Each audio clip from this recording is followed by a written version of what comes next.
place, a rental, and we were there for something like 9 months, something like that. And we ended up getting kicked out of that place because the landlord wasn't paying the mortgage with the rent. So they got foreclosed on. So then we moved into another place, and that place, unfortunately, had old aluminum wiring, and it caught fire one night and burnt the house down. So literally, in a matter of about 14 months, we were homeless 3 different times. And this time around, I decided I am going to set out to make this to where nobody can take this so-called house away from us. Nobody can take a place away from us ever again. And in fact, once I'm done with the mortgage, I've been keeping tabs on a brother that lives in the area known as Georgia, I believe it is.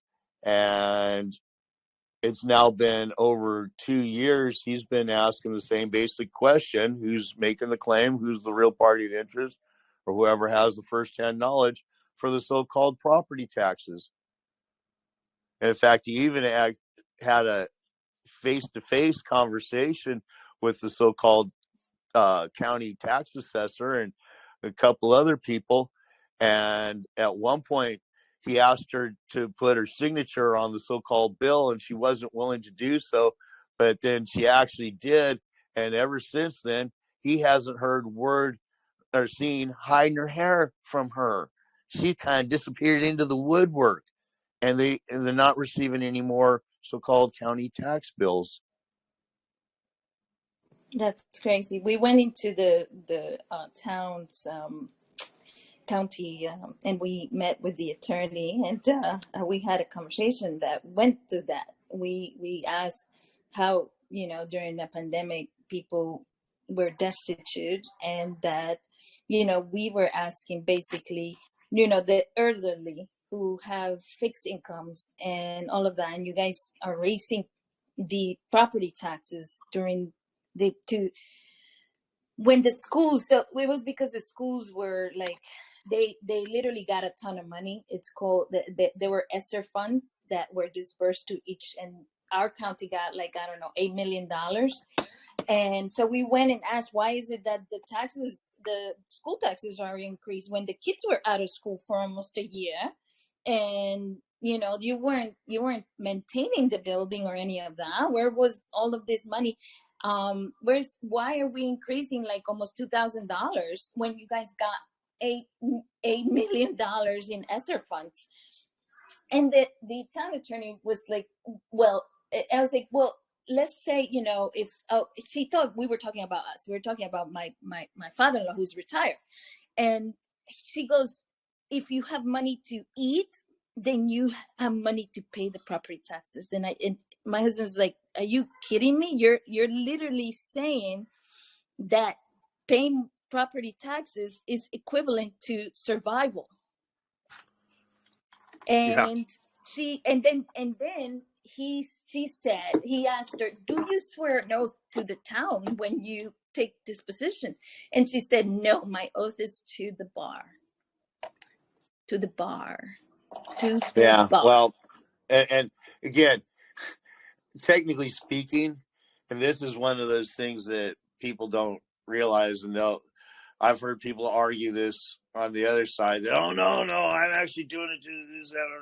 No, you're not. When people swear their so-called oath to the Constitution, they're swearing it to idle air. And every other oath is all sworn to idle air as well, because unless they named specific people, it's idle air. And they're not going to be able to name all 350 million people in this area known as the United States. Not possible.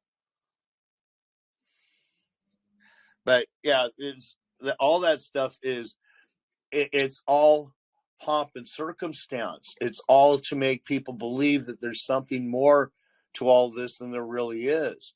They're trying to make Santa Claus actually seem as real as possible. This is the reality of the entire system known as government. They're doing their absolute damnedest to make you believe that Santa Claus and the workshop and the elves and Mrs. Claus and the reindeer are all real. Each and every bit of it. But the reality is, and this is one of the things why I caution people on just the language use alone, and that is if you say my driver's license, well, number one, not only are you claiming ownership to something that can't possibly belong to you because it says the name of the so-called state right across the top. The state's the one that owns it, and they can take it back if they want it. The reality is, too, that if you say driver's license as if it's real, it's the same thing as saying talking about Rudolph and the other reindeer as if they're real. Well, if Santa Claus itself isn't real, nor are there than the reindeer. Well, if government itself isn't real, then any affiliates thereof, any offshoots such as Social Security card, driver's license, fishing license, whatever, aviator's license, boat pilot's license, any of it, all of it. It's all a fiction. If the original fiction, the main fiction, if Santa Claus isn't real, none of the rest of the story is real either. None of it. That was funny. We had a guy show up to our house campaigning for, I don't know, well, he was campaigning treasurer or something for the town. And my husband said to him, he said, oh, something about voting. And my husband said to him, I'm sorry, I'm done contracting with fake corporations trying to pose as government. And the guy just walked right down the stairs as if like, like he didn't even say bye or anything. He just like walked right down, turned around and walked right down. Yeah. It's crazy. Well, yeah, because you say something like that and they know that they're done. They're not going to convince you of anything. And the reality is, your husband was right. I mean, for what it's worth, it's not a fake corporation. It's just fake in terms of it actually being government. It's a full-on real corporation. No, yeah. With what he meant was that he's done contracting with corporations posing as government. That's what he said. Right. And believe me, that's absolutely the bottom line. Especially when it comes to talking about rights, people want to talk about rights this and rights that. Well, the reality is, since it's all contracts, you don't really have rights. What you have is the choices of whether or not you want to contract with GovCo or not. And under the common law, there isn't really any rights. People think, well, under the common law, I have the right to do anything I want. Well, no, actually, the common law is essentially outlining duties, because the basis of the common law, the original common law, is common logic. That's where the word law comes from, is logic. The common law is an unwritten, unspoken contract from all to all, that we don't harm or kill, we don't steal or damage, and we don't commit fraud. And if we do one of these things, we must provide remedy. But the initial basis is no harm or kill, no steal or damage, no fraud. And it doesn't have to be even written or spoken. And the proof of that is this. There's roughly an estimated 80 to 90 million code statutes and regulations. Go around and just start asking people if they knew that, if they knew that there was 80 to 90 million code statutes and regulations, and then ask them if they know any of them.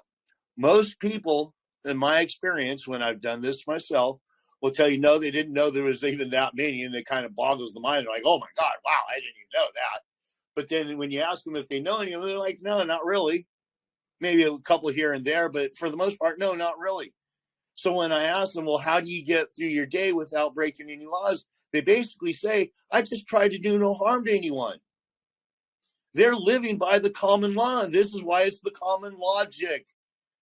They don't want to be hurt, and they don't want to hurt anybody in a general sense. So they're just cruising through their day, living by the common law. Yeah. It's funny you say that. One of my, I have a relative who works in, uh, I don't know how to I put it, but in security capacities in DC, and he mentioned to me in summer of 20. Did you know that every 30 seconds you break a law without even knowing it? Because because of all these statutes, codes, and regulations that most of us are breaking laws every 30 seconds without knowing. There's a book out by a civil rights attorney, 3 felonies a day. And what it refers to is that every adult, so to speak, every grown-up is on a regular daily basis, on average, commits 3 felonies a day. They don't even know it. And it's because of this, because just using the so legal many so-called code, statutes, and regulations that people are breaking laws all damn day long, and they don't even know it. Man, at one point, I was breaking about 20,000 laws a day, at least. Well, here's something to consider, and this is something that I talk about specifics when it comes to not only the fact that all code, statutes, and regulations are offers to contract, but they're also simply somebody's opinion written down on a piece of paper with ink. The reality of this is, on a regular daily basis, when does somebody else's opinion apply to you? In my world, nobody else's opinion applies to me unless I happen to agree with their opinion. And independently so, not because they forced me to, but because I happen to think it's a logical opinion as well. But the reality of that is, just because I wrote my opinion down on a piece of paper and I got 51% of a group of peers, not friends, peers, people that I would screw under just the same as I would screw under anybody else, I got at least 51% of those to agree that this opinion was a good idea so that I could write the word code, statute, or regulation across the top. Now, once I have just done so, not only have I created a so-called law from my opinion, but I've also just now created a whole new class of criminal by doing so. And the basic example is somebody that likes to wear pink and pink shoes, let's say. I just wrote some legislation making it illegal to wear pink shoes, and anybody wearing pink shoes, caught wearing pink shoes, going to go to jail for 6 months. And what if I happen to like wearing pink shoes, and yesterday it wasn't a crime, and now today it is? What the hell? So yesterday I wasn't a criminal, but today I am? Who the fuck is claiming that? Excuse my French. But seriously, when did their opinion actually happen to truly apply to me in the form of I could truly be punished by thrown in a cage because of somebody's opinion? Could it be there's a problem with that?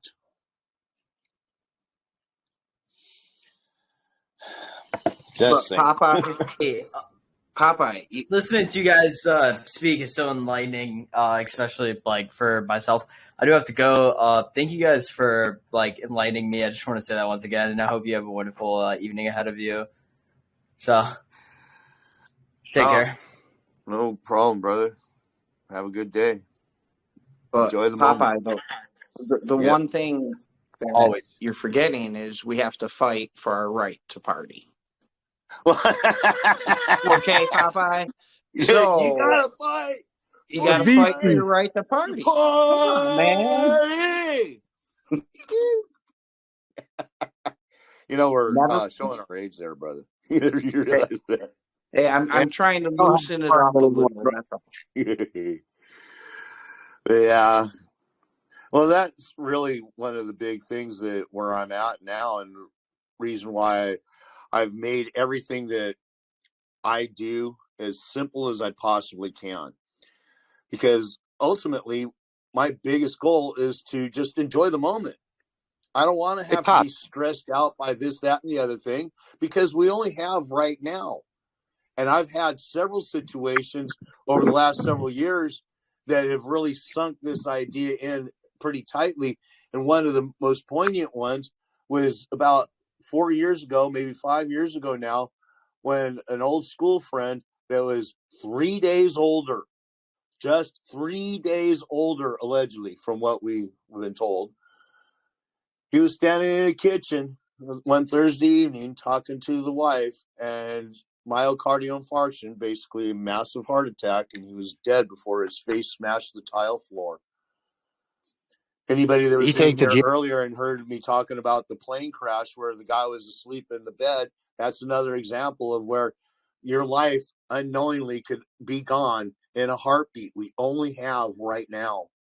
The past is over with, and you're not going to change it no matter how much you worry about it. Nothing is going to change. The future isn't here yet, so why worry about it? You can plan.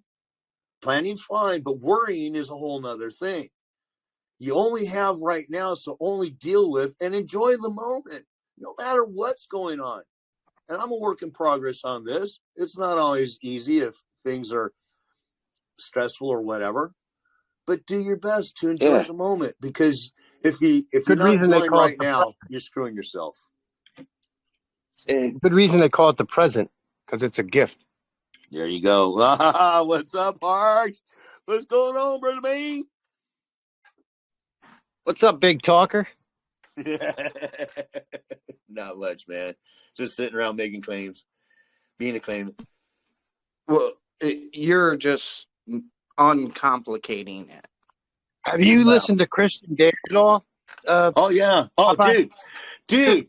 Christian Dan and I have had some rather long, extensive conversations. In fact, the little story I talked about where I did the name thing in court, right? I had conversations with Dan for probably a couple of weeks prior to that, a couple of different times. And that's how I came to the conclusion and said what I did in court was through the help and conversations with Dan. Dan's pretty cool dude. Yeah, he's a little off point too, but he's a pretty cool dude. But with the words, man, the way he's breaking the shit down, man, it's amazing, bro. Oh, like, hell yeah! Right well, there, like hidden in plain sight, bro. I mean, it's just... Well, he helped me understand and see a few things that I wasn't seeing. So, yes, absolutely. Absolutely. That's the guy from the YouTube video. What's that? Dan, the guy from the YouTube video, the bigger guy that had like the orange shirt on. That one, actually, the one with the orange shirt, that's Kerry Zolman, if I'm if I'm thinking of the same one you are. Like an Amish guy, like he wears a big leather hat, brown tan hat. Yes, that's Christian Dan. Yes, the big leather hat and the big old beard. Yeah, he may wear an orange shirt at times too, but there's one video with Kerry Zolman where he's wearing an orange shirt as well. He's a pretty snazzy dresser, I think. Yeah, Christian Dan is like I said, in my opinion, he's a pretty cool dude. You know what's fucking wild about him, bro? Most all of his stuff, I just disagree a little bit on a couple little things. That's all. Well, what? I can't even think of it right now. It's just when we were in conversation way back then. You know what's wild about him? A couple things that we were in disagreement with, but it was no big deal. It was just what's wild about him, bro, is that he's been preaching the same song since day one. Like it's always been the same. Yeah. He hasn't veered off course like all these other gurus, you know. Like he's that's part of the reason why I stay on the same path too. I don't change anything. It's the same message. I parrot the same damn shit I've been preaching from day one. Because nothing changes. The system is still the same, and nothing new is under the sun. What once was will be again. It's all the same. So yeah, and I'm in complete agreement with him on that too. That's one I'm in complete agreement with, because it's the message has got to be the same. If you're constantly changing the message to suit the day and or to continue to gain new audience or whatever, or keep the old audience captivated, well, screw that, because you're leading them off course. If you're not keeping on point and you're not hammering that point home constantly, this goes right back to one of my favorite quotes from Bruce Lee. I do not fear the man who's practiced 10,000 kicks one time. I fear the man who's practiced one kick 10,000 times. Yep. because you know that kick is coming, and you're not going to be able to do a damn thing about it because that guy's practiced it so many times. He's going to get you anyway. He's in slow mo. Oh yeah, and he's going to knock you the clean out. Yo, So Pop, yeah, follow I'd much boxing? rather be that one guy practicing one kick 10,000 times than 2,000 kicks once. You follow boxing at all, Pops? Not too much. Mostly MMA. Pretty interesting fight. Gervonta Davis and Ryan Garcia. It's coming up like in April. Okay. Should be interesting. They're two of the best. Man, like, I'm in trying. I'm trying like MMA, all this bullshit, man. I'm trying to watch a fight where two niggas are legally allowed to fucking kill each other. And whoever fights to the fucking death, right? You're like, think about the adrenaline if you're fighting to the death versus MMA.